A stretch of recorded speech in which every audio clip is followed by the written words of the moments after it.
السلام علیکم ورحمۃ اللہ وبرکاتہ۔ الحمد للہ وکفیٰ وسلام علی عبادہ الذین اصطفیٰ، اما بعد فاعوذ باللہ من الشیطان الرجیم، بسم اللہ الرحمن الرحیم۔ قد أفلح المؤمنون الذين هم في صلاتهم خاشعون والذين هم عن اللغو معرضون، قال الله تبارك وتعالى في مقام آخر: وأقيموا الصلاة وآتوا الزكاة واركعوا مع الراكعين، قال الله تبارك وتعالى في مقام آخر: الذين يؤمنون بالغيب ويقيمون الصلاة ومما رزقناهم ينفقون۔ صدق اللہ العظیم۔ سبحان ربک رب العزة عما یصفون وسلام علی المرسلین والحمد للہ رب العالمین۔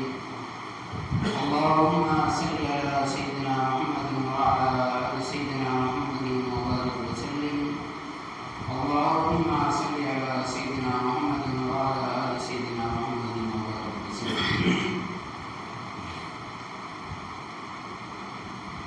آپ تمام حضرات کے سامنے میں نے جو قرآن کریم کی 3 آیتیں تلاوت فرمائی ہے، ان کا مقصد، ان کا منشا اور یہ ہے کہ مسلمان نماز کے عادی بن جائے۔ اس سے پہلے کہ جمعے کی نماز کے بارے میں، نماز کی اہمیت کے بارے میں، کیونکہ دین اسلام میں نماز بہت زیادہ اہمیت کا حامل ہے، اور فرماتے ہیں کہ دیکھیں کہ اسلام کی بنیاد جو ہے وہ 5 چیزوں پر ہے، اور اسلام لانے کے بعد، ایمان لانے کے بعد سب سے پہلا جو فریضہ ہے وہ مسلمانوں کے اوپر وہ نماز ہی ہے۔ فرمایا کہ الصلاۃ عماد الدین، کہ جس نے نماز نہیں پڑھی اس شخص نے دین کو ڈھا دیا، گرا دیا۔ اور نماز کیا ہے؟ دین کا ستون ہے۔ نماز دین کا ستون ہے۔ الصلاۃ عماد الدین، نماز دین کا ستون ہے۔ جس نے نماز کو قائم رکھا اس نے دین کو قائم رکھا، اور جس شخص نے نماز کو چھوڑ دی، نماز کو گرا دیا، نماز نہیں پڑھی، سمجھ لیں کہ اس نے دین کو ڈھا دیا، گرا دیا۔ نبی کریم صلی اللہ علیہ وسلم نے ارشاد فرمایا کیا صلاۃ معراج المؤمنین، کہ مومن کی جو معراج ہے وہ نماز ہی ہے۔ ہر مسلمان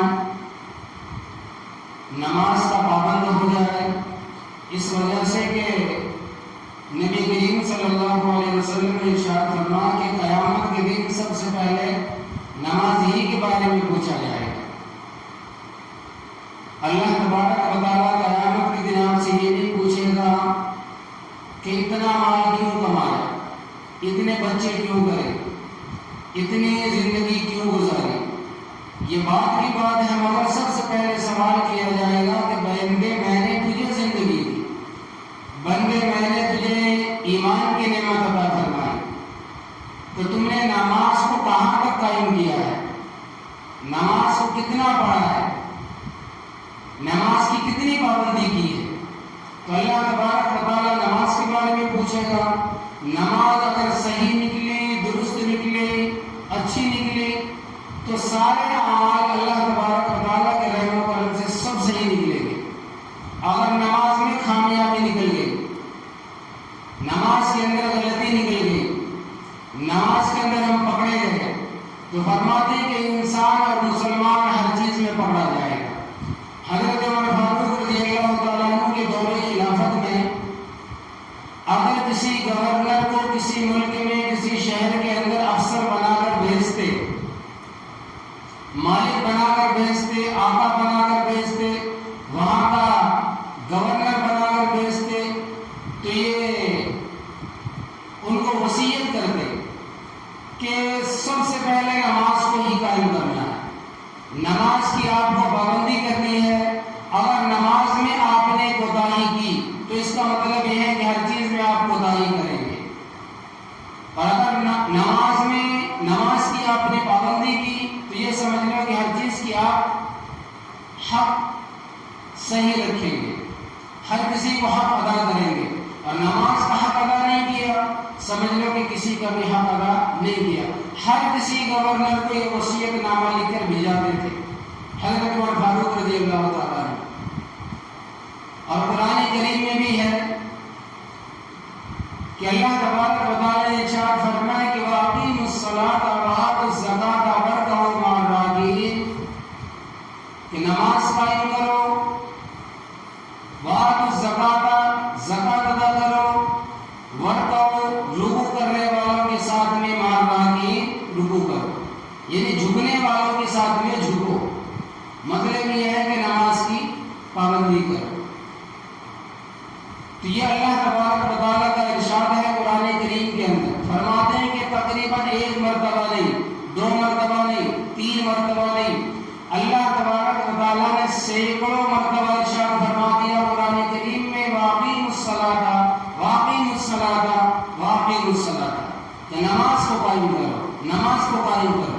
اللہ تبارک و تعالیٰ 1 مرتبہ ارشاد فرما دیتے ہمارے لیے کافی تھا، ہمارے لیے کافی تھا، مگر نماز کی اہمیت کے بارے میں کہ سینکڑوں مرتبہ اللہ تبارک و تعالیٰ نے قرآن کریم میں ارشاد فرمایا کہ نماز کو قائم کرو، نماز کو قائم کرو، سینکڑوں مرتبہ۔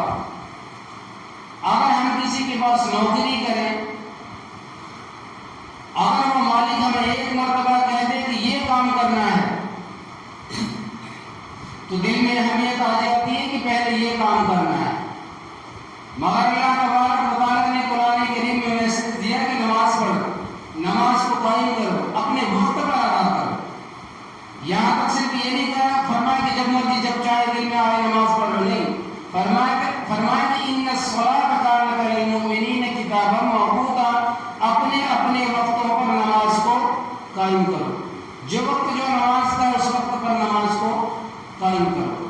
اور یہ سینکڑوں مرتبہ بتانے کے بعد یہی خاموش اللہ تبارک و تعالیٰ نہیں ہو گیا، بلکہ فرمایا کہ جب نماز کا وقت ہو جائے ایک کوئی شخص مؤذن بن جائے، اذان دینے والا بن جائے، اپنے کانوں میں انگلیاں ڈال کر کھڑے ہو جائے اور پکارے اللہ اکبر اللہ اکبر اللہ اکبر اللہ اکبر، اور لوگوں کو بتاؤ کہ تمہارا کام، تمہارا دھندا، تمہارا کام، تمہارا کاروبار، تمہاری دنیا، تمہاری معیشت، تمہارا معاشرہ، تمہارا معاملات، تمہارے اخلاقیات، تمہارے رکھ رکھاؤ، تمہارے لین دین، تمہارا لینا بیچنا، فرماتے ہیں کہ یہ سب چھوٹا کام ہے۔ کیا ہے؟ سب چھوٹا کام ہے۔ مؤذنوں سے اللہ تبارک و تعالیٰ نے بلند آواز کروا دی ہر وقت کی نماز میں اللہ اکبر، اللہ سب سے بڑا ہے، اور دن میں کتنی مرتبہ؟ 5 بار، 5 مرتبہ اللہ تبارک و تعالیٰ نے آواز دلوا دی۔ شاید کہ انسان بھول جائے، یاد دلاؤ کہ نماز کا وقت ہو گیا، اذان ہو گئی، پھر بھی مسلمان مسجد میں نہیں آتے، پھر 1 مرتبہ اللہ تبارک و تعالیٰ اور جو اقامت کہنے والے اس کو کہہ دیتے ہیں، پھر نماز کھڑی ہوئی، پھر اقامت کہتے ہیں کہ اللہ اکبر اللہ اکبر اللہ اکبر، اللہ سب سے بڑا ہے، اللہ سب سے بڑا ہے، اللہ سب سے بڑا ہے، پھر کہتے ہیں کہ مرتبہ قد قامت الصلاۃ قد قامت الصلاۃ، نماز کھڑی ہو گئی، آؤ۔ کتنی مرتبہ یاد دلاتے ہیں؟ دن میں تقریباً 10 مرتبہ، قرآن کریم میں سینکڑوں مرتبہ۔ اور ایک میسج اور دیا جاتا ہے جب دنیا میں بچہ آتا ہے، سیدھے کان میں اذان دی جاتی ہے، الٹے کان میں اقامت دی جاتی ہے۔ کیوں دی جاتی ہے؟ اس بچے کو بتایا جاتا ہے کہ بچے جب تو دنیا میں آیا ہے تو نماز بہت اہمیت کا حامل ہے، اللہ تبارک و تعالیٰ کی یاد بہت بڑی چیز ہے۔ صرف تو دنیا میں وما هذه الحیات الدنیا الا لهو ولعب، کھیل کود کے لیے نہیں آئے، دین گزارنے کے لیے نہیں آئے، ٹائم پاس کرنے کے لیے نہیں آئے، بلکہ کس کے لیے آئے؟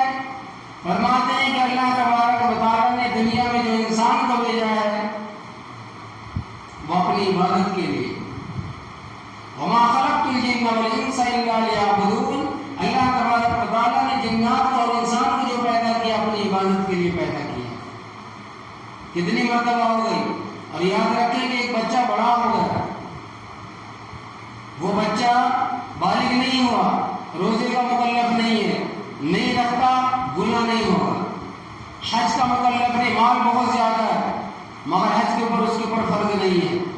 بہت زیادہ مال ہے، سال گزر گیا، زکوٰۃ فرض نہیں ہے. مگر نبی کریم صلی اللہ علیہ وسلم نے ارشاد فرمایا کہ جب تمہارا بچہ 7 سال کا ہو جائے سب سے پہلے اس کے بستر الگ کر دو. ایک بستر پہ 2 بھائیوں کو اور ایک بستر پہ 2 بہنوں کو 7 سال کی عمر میں مت سلاؤ.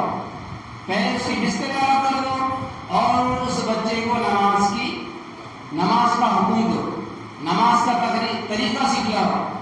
کیا کیا جائے؟ نماز کا طریقہ سکھلایا جائے.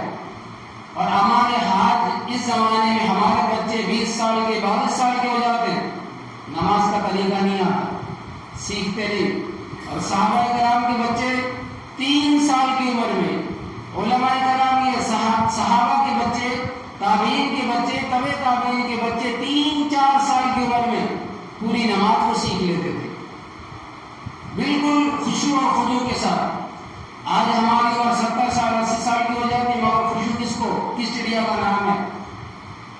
خضوع کس چڑیا کا نام ہے؟ وہ بھی نہیں معلوم. صرف نماز معلوم ہے، ہاتھ باندھنے کا، رکوع میں جانا ہے، سجدے کرنا ہے، ایک سلام ادھر پھیرنے کا، ایک سلام ادھر پھیرنے کا، نماز ہو گئی ختم. اتنا ہی معلوم ہے. فرماتے ہیں کہ 7 سال کی عمر میں اپنے بچوں کو حکم دو نماز کے بارے میں کہ بیٹا نماز پڑھا کرو، نماز فرض ہے. زکوٰۃ کے بارے میں نہیں سمجھایا، روزے کے بارے میں نہیں سمجھایا، حج کے بارے میں نہیں سمجھایا، مگر فرمایا کہ 7 سال کی عمر میں بچوں کو حکم دو. جب 10 سال کا ہو جائے بچہ نماز نہیں پڑھتا، مار کے نماز پڑھنے لگاؤ، مار کے نماز پڑھانے لگاؤ. کتنی اہمیت کا حامل ہے نماز کے بارے میں، کتنی اہمیت کا حامل ہے. اور ہم مسلمان سب سے پیچھے نماز ہی میں ہیں، جبکہ مسلمانوں کے اندر سب سے اولین چیز نماز ہے. اولین کوشش کی نماز ہوا، روز محشر کی جان آغاز ہوا، روز محشر کے جان آغاز ہوا، اولین کوشش نماز ہوا. روز محشر کے دن سب سے پہلے نمازی کے بارے میں پوچھا جائے گا. جب سب سے پہلے اس چیز کے بارے میں پوچھا جائے گا تو ہم کیوں نماز کو وقت پر نہ پڑھیں؟ اور یہ بھی نہیں، فرماتے ہیں کہ ایک چیز یاد رکھیں کہ نماز ہر چیز کا مجموعہ ہے. دنیا کی ایسی کوئی چیز نہیں جو خدا کی عبادت اور ذکر نہیں کرتی. صبح کو آپ دیکھیں گے، صبح سب سے پہلے اٹھتے، ہم تو بعد میں اٹھتے، مگر دنیا کی اور مخلوقات پہلے اٹھ جاتی ہیں. آپ چڑیا کو دیکھ لیں، صبح سویرے 4 بجے اٹھ کے چہکار مارتی ہے، اللہ تبارک و تعالیٰ کا ذکر کرتی چڑیا. سمندر کے قطرے قطرے، درخت کے پتے پتے، یہ پہاڑ کے ذرات، پتھر، چیٹیاں، بلوں کے اندر سانپ، بچھو، یہ جانور، چرند پرند، سب اللہ تبارک و تعالیٰ کی عبادت کرتے ہیں. اور فرما کے دیکھیں کہ اللہ تبارک و تعالیٰ نے کتنے چیزوں کو اپنی عبادت کے لیے پیدا کیا ہے. آپ درختوں کو دیکھ لیں تو نماز کا ہی ایک مجموعہ ہے. نماز کا ایک مجموعہ ہے کہ وہ درخت ہمیشہ حال میں درخت کھڑا رہتا ہے، یعنی کہ قیام کی حالت میں. آپ اس کو دیکھ لیں، جانوروں کو، 4 پیر والوں کو ہر وقت رکوع کی حالت میں، ہر وقت رکوع کی حالت میں. آپ چرندوں کو، جو چھوٹی کیڑی ہوتی ہے، آپ دیکھیں کہ وہ ہر وقت سجدے کی حالت میں. پہاڑوں کو آپ دیکھیں کہ قاعدے کی حالت میں، چاروں چیزوں کی حالت میں. اور اللہ تبارک و تعالیٰ نے انسان کا تمام چیزوں کا مجموعہ بنایا ہے. تم قیام بھی کرو، رکوع بھی کرو، سجدے بھی کرو، قاعدے بھی کرو، تمام چیزوں کا مجموعہ بنایا ہے اللہ تبارک و تعالیٰ نے انسانوں کو. اور پھر بھی ہم نماز سے پیچھے رہے. فرماتے ہیں کہ جب انسان مر جاتا ہے، مسلمان مر جاتا ہے، مرنے والا مر جاتا ہے، جب اس شخص کو قبر میں رکھا جاتا ہے، فرماتے ہیں کہ سوال کرنے والے ہیں منکر اور نکیر. اور فرماتے ہیں کہ جب اس کا جو حشر ہوگا، اچھا انسان ہوتا ہے تو اچھا معاملہ کیا جاتا ہے، برا انسان ہوتا ہے برا معاملہ کیا جاتا ہے. فرماتے ہیں کہ وہی فرشتے اللہ تبارک و تعالیٰ عذاب والا فرشتہ مسلط کرتا ہے نمازی کے اوپر، اور اتنا مارتا کہتا ہے کہ آپ دیکھیں کہ زمین کے اوپر تو چلنے والا، نماز نہیں پڑھنے والا سب سے زیادہ بوجھ انسان تھا. اب تم یہ میری حالت کو دیکھے گا. فرماتے ہیں کہ وہ قبر فرشتہ تو الگ، وہ قبر بے نمازی کو ایسا بھیجتی، ایسا دباتی ہے کہ فرماتے ہیں کہ ادھر کی پسلی ادھر اور ادھر کی پسلی ادھر ڈال دیتی ہے، ایسا قبر دباتی ہے. جس طرح ہم انگلی کو ڈالیں انگلی میں، فرماتے ہیں کہ قبر ایسا دبائے گی اور عذاب کے فرشتے مسلط ہوں گے. فرماتے ہیں کہ اللہ تبارک و تعالیٰ زہریلے سانپ کو مسلط کرے گا اور وہ سانپ کہے گا کہ میں تیرے اوپر مسلط کیا گیا ہوں اللہ تبارک و تعالیٰ کی طرف سے فجر کی نماز چھوڑنے کی وجہ سے ظہر تک مارتا رہوں، اور ظہر کی نماز چھوڑنے کی وجہ سے عصر تک، اور عصر کی نماز چھوڑنے کی وجہ سے مغرب تک، اور مغرب کی نماز چھوڑنے کی وجہ سے عشاء تک، اور عشاء کی نماز چھوڑنے کی وجہ سے پھر فجر تک مارتا ہے. مطلب یہ ہے کہ قیامت تک وہ مردہ مار کھاتا ہی رہے گا، کھاتا ہی رہے گا، چھوڑا نہیں جائے گا. اور ایک مرتبہ وہ جو مارے گا ڈر گرز مارے گا تو وہ 70 ہاتھ زمین کے اندر جائے گا، وہ فرشتہ پھر نکالے گا، پھر مارے گا، پھر زمین کے اندر جائے گا. یہ بے نمازی کا حال ہے. اللہ تبارک و تعالیٰ نے بے نمازیوں کا حال ایسا کیا ہوا ہے. اور فرمایا کہ اللہ کا نبی کریم صلی اللہ علیہ وسلم نے کہ اگر مسلمان یا انسان کوئی اور گناہ کر لے اس کا اثر اس کے اوپر رہتا ہے. مثال کے طور پر شراب پی لے خود عذاب بھگتے گا، جھوٹ بول لے خود عذاب بھگتے گا، قسم جھوٹی قسم کھا لے خود عذاب بھگتے گا، کسی کو ستا دے خود عذاب بھگتے گا، پاس پیسہ ہے حج نہیں کرتا خود عذاب بھگتے گا، پاس پیسہ ہے سال گزر گیا زکات نہیں دیتا خود عذاب بھگتے گا. مگر فرماتے ہیں کہ ان چیزوں کا جو اثر ہے وہ خود کے اوپر ہے، مگر نماز نہیں پڑھنے کا اثر زمین کے اوپر بھی، ہواؤں کے اوپر بھی، درخت کے اوپر بھی، بادل کے اوپر بھی، آسمان کے اوپر بھی، یہاں کا فرماتے ہیں کہ دنیا کے ذرات ذرات کے اوپر اس کا اثر پڑتا ہے نماز نہیں پڑھنے کی وجہ سے. فرماتے ہیں کہ نبی کریم صلی اللہ علیہ وسلم کا ارشاد ہے کہ اگر کسی شہر کے اندر، کسی ملک کے اندر، کسی قوم کے اندر زلزلہ آ جائے اور اتنا زلزلہ شدید ہو کہ گھر مکان دکان گرنے لگے اور وہ زلزلہ ہٹ نہیں رہا، تو نبی کریم صلی اللہ علیہ وسلم نے ارشاد فرمایا کہ 2 رکعت نماز نفل کی نیت باندھو، 2 سجدے کرو، اللہ تبارک و تعالیٰ اس نماز کی برکت کی وجہ سے زلزلے کو ختم کر دے. اب دیکھیں کہ نماز کا اثر زمین کے اوپر بھی ہے، زلزلے کے اوپر بھی ہے. ہوا اتنی تیز آئی کہ دکانوں مکان سب اڑانے لگے، اتنا شکل اختیار کر لے ہوا کہ بالکل عذاب کی طرح. نبی کریم صلی اللہ علیہ وسلم نے ارشاد فرمایا کہ جا کر اپنے گھروں کے اندر، اپنے مسجدوں کے اندر جا کر 2 رکعت نماز پڑھو، اللہ تبارک و تعالیٰ اس ہوا کو روک دے گا. پانی کا عذاب بڑا سخت آیا، سیلاب آیا، مسلمان جا کر نماز پڑھے، اللہ تبارک و تعالیٰ سے دعا کرے، عذاب کی شکل و صورت ختم کر دے. فرماتے ہیں کہ ایک زمانہ ایسا بھی آتا ہے یا آئے گا یا آتا رہے گا کہ قحط سالی کا زمانہ ہے. بادل تو بہت ہے مگر پانی نہیں برسا رہا، بادل بخیل بنے ہوئے، کنجوس بنے ہوئے، دیکھ تو رہا ہے کہ بالکل کالا کالا بادل ہے مگر پانی نہیں ہے، برسا ہی نہیں رہا پانی. تو اللہ تبارک و تعالیٰ نے ارشاد فرمایا یا پھر 2-3 مہینے 4 مہینے گزر گئے پانی نہیں برس رہا، تو نبی کریم صلی اللہ علیہ وسلم نے ارشاد فرمایا کہ نماز استسقا پڑھو، اللہ تبارک و تعالیٰ سے دعا کرو، نماز کے اثر کی وجہ سے پانی برسنا چالو ہو جائے گا. تو نمازی کا تو اثر ہے، جو پڑھتے ہیں نماز استسقا جنگلوں میں جا کر، اور اللہ تبارک و تعالیٰ پانی برساتا بھی ہے. کئی مرتبہ ایسا واقعہ پیش آیا کہ لوگ نماز پڑھنے گئے، نماز استسقا کی، نماز پڑھتے پڑھتے پانی چالو ہوگا اور اتنا پانی برسا کہ کسان خوش ہو گئے. یہ نمازی کا تو اثر ہے. اور فرماتے ہیں کہ حضرت عیسیٰ علیہ السلام ایک مرتبہ، اور بے نمازی کا بھی اثر پڑتا ہے، بے نمازی کا بھی اثر پڑتا ہے. نماز کا اثر جب ان چیزوں پر پڑتا ہے تو بے نمازی کا بھی اثر پڑتا ہے. حضرت عیسیٰ علیہ السلام ایک بستی سے گزرے تو وہ بستی میں بڑی خوشحال بستی تھی.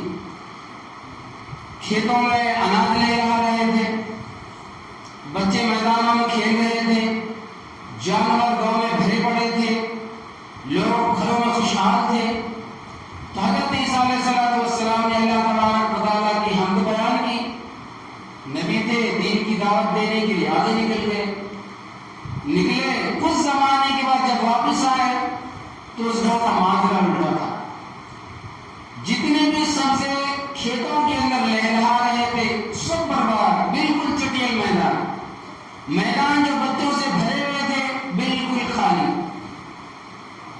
گاؤں کے اندر جو بچے ٹہل رہے تھے چہل رہے تھے، گاؤں کے اندر خوشحالی تھی، ایک بھی بچہ موجود نہیں ہے۔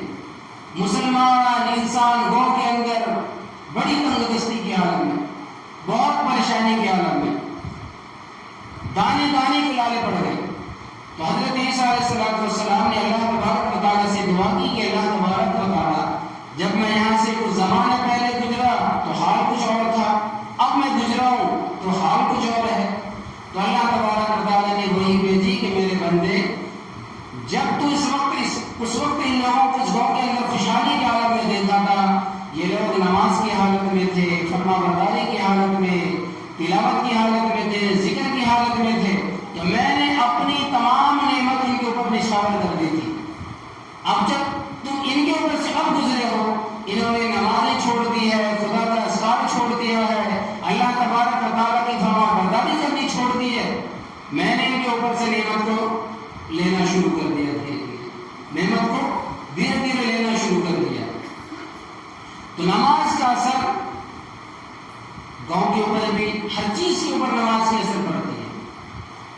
آج ہمارے گھروں کے اندر نمازیں نہیں ہیں، گھروں کے اندر پریشانیاں دیکھیں آپ، بیماری میں لاکھوں روپے خرچ کرنے کے لیے آدمی تیار ہے، مگر 2 سجدے کرنے کے لیے تیار نہیں ہے، لاکھوں روپے لگا دیں گے ڈاکٹروں کے پاس جا کر، لاکھوں روپے لگا دیں گے تعویذ والوں کے پاس جا کر، مگر اللہ تبارک و تعالیٰ کے دربار میں اگر نماز پڑھ کے دعا کرنے کی ان کو فرصت نہیں ہے، وقت نہیں ہے، اور کہتے ہیں کہ ہم پریشان ہیں۔ جب اللہ تبارک و تعالیٰ کی یاد تم نے چھوڑ دی تو اللہ تبارک و تعالیٰ نے تمہاری ذمہ داری چھوڑ دی۔ تو نماز کا حامل بہت اچھی چیز ہے، اس وجہ سے کہ نماز کی پابندی کر لیں۔ جب تک مسلمان نماز کی پابندی نہیں کرے گا، پریشانی سے کبھی بھی نکلنے والا نہیں ہے، پریشانی سے کبھی بھی انسان نکلنے والا نہیں ہے، اور نماز پڑھے بھی خوشی اور خضوع کے ساتھ پڑھے۔ قد افلح المؤمنون الذین هم فی صلاتهم خاشعون، فرماتے ہیں کہ مومن کامیاب ہے کب؟ الذین هم فی صلاتهم خاشعون، جب وہ خشوع کے ساتھ نماز پڑھتے ہیں، جب وہ خشوع کے ساتھ نماز پڑھتے ہیں۔ پہلے تو نماز نہیں پڑھتے، پڑھتے بھی ہیں تو خشوع نہیں، خضوع نہیں، اور خشوع اور خضوع کس چڑیا کا نام ہے وہ بھی نہیں معلوم۔ فرماتے ہیں کہ جب حضرت علی رضی اللہ تعالیٰ عنہ وضو کرتے تھے تو چہرے کا رنگ بدل جاتا تھا، چہرے کا رنگ بدل جاتا تھا، چہرے پر سرخی آ جاتی تھی۔ صحابہ پوچھتے تھے کہ جب آپ وضو کرتے ہیں تو چہرے کا رنگ کیوں بدل جاتا ہے؟ فرماتے ہیں کہ اس وجہ سے کہ میں اللہ تبارک و تعالیٰ کے دربار میں حاضر ہونے کے لیے اپنے ہاتھ کو منہ کو دھو رہا ہوں، تو وہ بادشاہوں کا بادشاہ کے سامنے میں حاضر ہونے کے لیے جا رہا ہوں، اب میرا منہ کا دھونا، ہاتھ کا دھونا قبول ہوگا یہ نہیں، اس وجہ سے میرے چہرے کا رنگ بدل جاتا ہے۔ فرماتے ہیں کیا کرتے امام حسین رضی اللہ تعالیٰ عنہ جب مسجد میں گھستے تھے بے ہوش ہو جاتے تھے، پھر اٹھتے تھے، پھر بے ہوش ہو جاتے تھے، پھر اٹھتے تھے، پھر بے ہوش ہو جاتے تھے۔ تو صحابہ پوچھتے تھے کہ مسجد میں آنے کے بعد آپ بے ہوش ہو جاتے، فرماتے ہیں کہ میں اس بادشاہ کے سامنے حاضر ہوتا ہوں، احکم الحاکمین کے سامنے حاضر ہوتا ہوں، پتہ نہیں کہ کیا ہونے والا ہے۔ ہم دنیا کے بادشاہ کے سامنے جاتے ہیں، ہاتھ باندھ کر کھڑے ہوتے ہیں، توجہ سے کھڑے ہوتے ہیں، ان کی بات کو دھیان سے سنتے ہیں، اور جب ہم مسجد میں آ جاتے ہیں نیت باندھ لیتے ہیں، صرف ہمارا رسمی نماز ہوتا ہے، قبولی نماز نہیں ہوتی۔ نیت باندھ لیتے ہیں، ذہن کبھی گلی میں، کبھی کوچوں میں، کبھی کھیتوں میں، کبھی بازاروں میں، کبھی بیوی میں، کبھی بچوں میں، کبھی کہیں بھی ٹہلتا رہتا، اور ہم خدا کے سامنے کھڑے ہوتے۔ چھوٹے افسر کا یہ حال ہے، اگر آپ دنیا کے ایک چھوٹے پولیس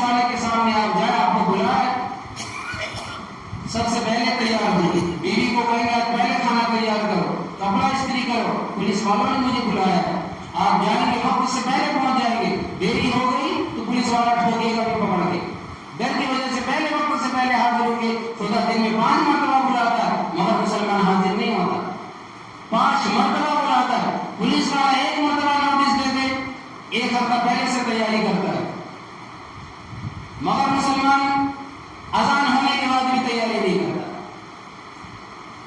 اور فرمایا کہ دیکھیں کہ نبی کریم صلی اللہ علیہ وسلم نے ارشاد فرمایا کہ دین غریبوں کے اندر رہے گا، غریبوں کے اندر آیا ہے، اور دین قیامت کے دن غریبوں میں سے اٹھایا جائے گا. ایمان غریبوں میں آیا، غریبوں میں رہے گا، قیامت کے دن ایمان غریبوں میں اٹھایا بھی جائے گا. مگر اب کا زمانے کا حال اگر ہم دیکھیں،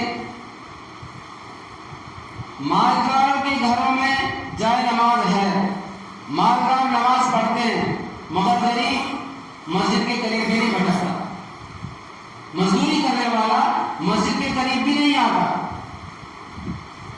یہ نہیں کہ مقصد یہ سمجھ میں آیا کہ خسیرت دنیا والآخرہ، دنیا بھی برباد آخرت بھی برباد ہے.